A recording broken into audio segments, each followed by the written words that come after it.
இதுதான் வந்த புதுசில் திருவாளர் அண்ணாமலை உருட்டிய உருட்டு.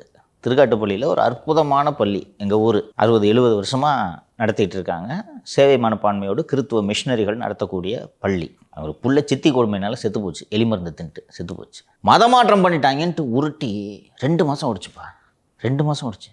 அது ஒருத்தன் அந்த பெரம்பலூரில் இருந்தான்னு நினைக்கிறேன், பெரம்பலூரோ அரியலூரோ, அங்கே அந்த பிஜேபிக்காரன் ஒருத்தன் இந்து முன்னணி ஏதோ ஒரு அமைப்பில் இருந்தவன் போய் அந்த பொண்ணு ஹாஸ்பிட்டலில் படுத்துருக்கும்போது சொல்லு, ஓ மதமாற்றம் பண்ண சொன்னாங்களா, சொல்லு அப்படின்ட்டு ஒரு வீடியோ எடுத்து போட்டு, பிஜேபிக்கு இதான் வேலை.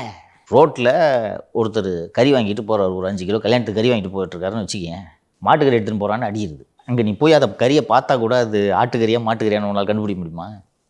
வெட்டின கறியா? இது இவங்க வேலை, தொழில், அப்படி தான் பண்ணுவாங்க.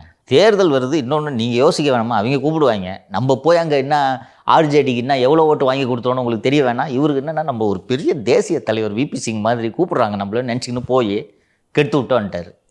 இது எல்லாமே சின்ன சின்ன விஷயங்களாக வேலை செய்யும். இது ஒன்று தான் காரணம் பிஜேபி ஜெயிச்சதுக்குலாம் நீங்கள் சொல்ல முடியாது. இது மாதிரி சின்ன சின்ன விஷயம், இது எல்லாத்தையும் சேர்த்து அவியல் மாதிரி பண்ணி வெற்றி பெறுவது தான் பிஜேபியோட ஸ்டைல்.